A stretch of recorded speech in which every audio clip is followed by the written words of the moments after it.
New York সিটির নবনির্বাচিত mayor Zohran Mamdani এক সকালে তার ঘুম ভাঙল মেঝেতে বিছানো তোয়ালের উপর। রান্নাঘরের সিঙ্ক থেকে টপ টপ পানি পড়ছে। তাকে ভবনের তত্ত্বাবধায়ককে ডাকতে হলো। এই সাধারণ সকালটা যেন মনে করিয়ে দিচ্ছিল নিউ ইয়র্কের কোটি মানুষের মতোই তিনিও এখানে একজন ভাড়াটে নাগরিক। দ্য নিউ ইয়র্কার রেডিও আওয়ারের সাক্ষাৎকারে মামদানি হেসে বললেন, আমি আর আমার স্ত্রী ভাবছি 100 বার ঘরের এই ফ্ল্যাটটা এখন একটু ছোট হয়ে গেছে। এমন সাধারণ জীবনের কথা কোনো রাজনৈতিক নেতার মুখে শোনা নিউ ইয়র্কের মানুষকে কিছুটা চমকে দিয়েছে।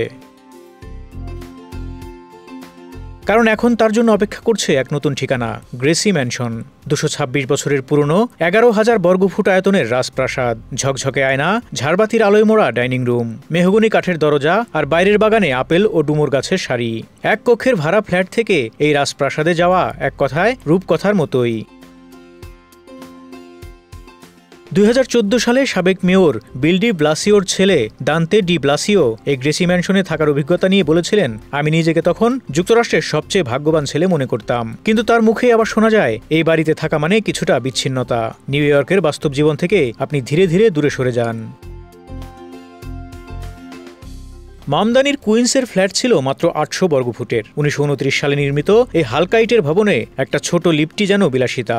ভাড়ায় অন্তর্ভুক্ত তাপ ও গরম পানির সুবিধা, রান্নাঘরে একখানা জানালা এবং ভবনের ভেতরে সাধারণ লন্ড্রি রুম।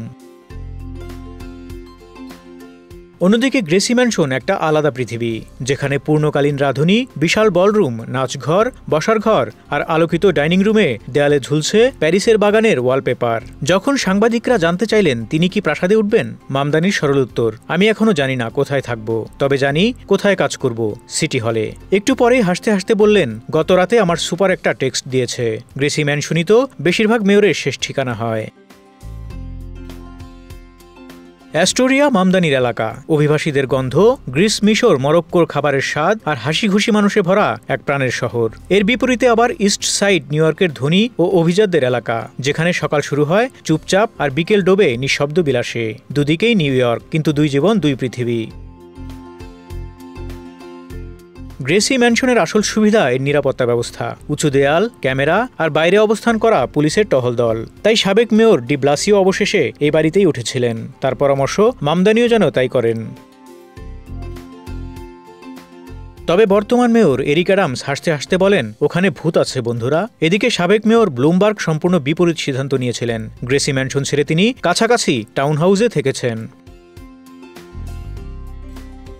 আজ মামদানির সামনে সেই প্রশ্নই, তিনি কি উঠবেন সেই ঐতিহাসিক রাজপ্রাসাদে, নাকি থেকে যাবেন তার সাধারণ অ্যাস্টোরিয়ায়, যেখানে তিনি বড় হয়েছেন, যেখানে তার ভোটাররা এখনও তাকে আমাদেরই একজন বলে মনে করেন।